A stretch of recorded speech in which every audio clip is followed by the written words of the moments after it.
والصلاة والسلام على رسول الله وعلى آله وصحبه أجمعين. وعن عائشة رضي الله تعالى عنها قالت: من حدثك أن محمدا رأى ربه فقد كذب وهو يقول لا يدرك الأبصار، ومن حدثك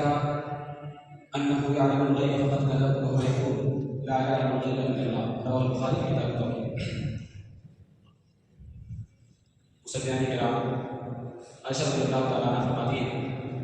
کہ جو شخص تمہیں یہ خبر دے کہ رسول اللہ صلی اللہ علیہ وسلم نے اللہ رب العالمین کو اپنے سر کی آنکھوں سے دیکھا ہے تو جان لو کہ وہ شخص جھوٹ بول رہا ہے. اور اسی طرح سے جو تمہیں اس بات کی خبر دے کہ رسول اللہ صلی اللہ علیہ وسلم عالم غیب تھے تو یہ بھی جان لو کہ یہ بھی بہت بڑا جھوٹ ہے، وہ شخص جھوٹ بول رہا ہے. سامعین کرام،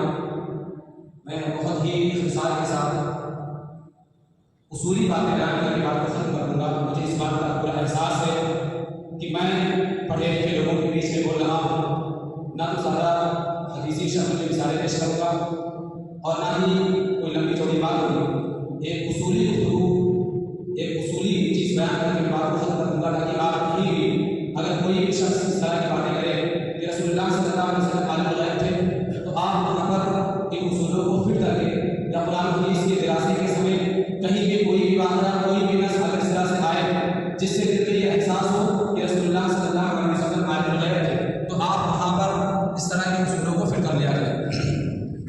سب سے پہلی بات یہ کہ رسول اللہ صلی اللہ علیہ وسلم کو عالم الغیب ثابت کرنے کے لیے لوگوں نے بہت محنتیں کی ہیں، بہت محنتیں کی ہیں، بہت محنتیں کی ہیں.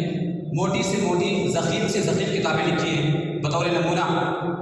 احمد رضا خان بریلوی کی کتاب میں نام نہیں لینا چاہ رہا تھا، لیکن میں کیا بتاؤں، کیوں گردش مدام سے گھبرا نہ جائے دل، کیوں گردش مدام سے گھبرا نہ جائے دل، انسان ہوں سب پیارو ساغر نہیں ہوں. ان کی کتاب ہے الدولۃ المکیہ بالمادۃ الغیبیہ، تقریباً 528 صفحات پر مشتمل ایک کتاب جو اس بات میں لکھی گئی کہ رسول اللہ صلی اللہ علیہ وسلم عالم الغیب ہیں. اللہ کے نبی صلی اللہ علیہ وسلم کے پاس غیب کا علم تھا. اس بات کو ثابت کرنے کے لیے انہوں نے 528 صفحات پر مشتمل ایک کتاب لکھی ہے. وہ کتاب میرے پاس موجود ہے PDF کی شکل میں، آپ لوگوں میں سے اگر جن کو چاہیے تو لے سکتے ہیں. میرے بھائیوں دوستوں، اس کتاب کے اندر میری بدقسمتی اور کچھ یہ مصروفیات کی وجہ سے میں اس کتاب کو حرفاً اور سطراً نہیں پڑھ سکا، لیکن سرسری مطالعے سے یہ بات معلوم ہوئی کہ انہوں نے اپنی اس کتاب کے اندر ان نصوص، ان دلائل اور ان واقعات کو ذکر کیا ہے جو واقعات رسول اللہ صلی اللہ علیہ وسلم کے اعجاز اور معجزے پر دلالت کرتے ہیں. رسول اللہ صلی اللہ علیہ وسلم کو جو چیزیں بطور معجزہ عطا کی گئی ان چیزوں کو انہوں نے اپنی کتاب میں شامل کر کے عوام کے سامنے اس بات کو ثابت کرنا چاہا کہ رسول اللہ صلی اللہ علیہ وسلم عالم الغیب تھے. میرے بھائیوں اور دوستوں،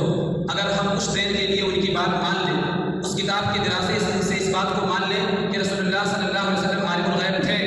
تو اس سے رسول اللہ صلی اللہ علیہ وسلم کی شان میں اضافہ نہیں ہو رہا ہے، اس سے رسول اللہ صلی اللہ علیہ وسلم کی عظمت میں اضافہ نہیں ہو رہا ہے. لوگوں کی پریشانی یہ ہے کہ لوگ اللہ کے نبی صلی اللہ علیہ وسلم کی محبت، چاہت اور عظمت و شرف میں اضافہ کرنے کے لیے، اس کو بڑھانے کے لیے اپنی طرف سے بہت ساری چیزوں کو ثابت کرنے کی کوشش کرتے ہیں. ہمیشہ یہ بات یاد رہے کہ رسول اللہ صلی اللہ علیہ وسلم کی یا دیگر انبیاء کرام کی عظمت، شرف انہی چیزوں میں ہے جسے اللہ رب العالمین نے بذات خود ثابت کیا ہے. اگر ہم اپنی طرف سے کوئی چیز ثابت کر رہے ہیں، اسے اللہ کے نبی یا دیگر انبیاء کرام کی توہین ہوتی ہے، رسول اللہ صلی اللہ علیہ وسلم کی شان میں گستاخی ہوتی ہے. کس طرح سے؟ بطور نمونہ غزوہ بدر جو کہ سن 2 ہجری کے اندر رونما ہوا، اور بہت ساری مثالیں ہیں اس سلسلے میں. اللہ کے نبی صلی اللہ علیہ وسلم نے جب کفار کی تعداد کو دیکھ کر رب العالمین کی بارگاہ میں سجدہ ریز ہوئے تھے اور اللہ رب العالمین کے سامنے رو رو کر دعائیں کر رہے تھے،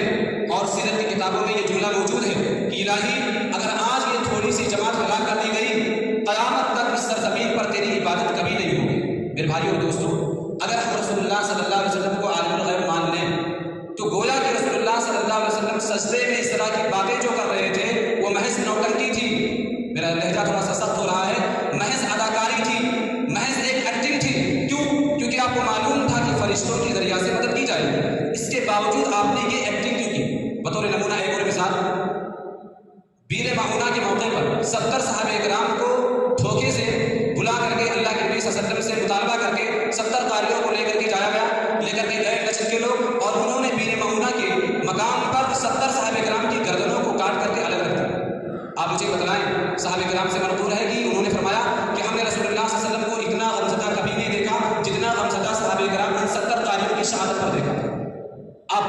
اگر ہم رسول اللہ صلی اللہ علیہ وسلم کو عالم الغیب مان لیں تو گویا کہ رسول اللہ صلی اللہ علیہ وسلم نے اپنے ان 70 صحابہ کرام کو جان بوجھ کر مروایا تھا، اور اگر جان بوجھ کر شہید کروانا تھا تو اس قدر ایک مہینہ غم کرنے کی ضرورت نہیں تھی۔ آپ نے ایک مہینہ کنٹینیو ظالموں کے حق میں بددعا کرتے تھے، گویا کہ آپ نے خود مروایا اور اوپر سے آپ ایکٹنگ کر رہے تھے، بددعا کر رہے تھے۔ میرے بھائیوں اور دوستوں، ایک معمولی سا عقیدہ عالم الغیب کا اگر مان لیا جائے، رسول اللہ صلی اللہ علیہ وسلم کی ساری عظمتوں پر، رسول اللہ صلی اللہ علیہ وسلم کی ساری محنتوں اور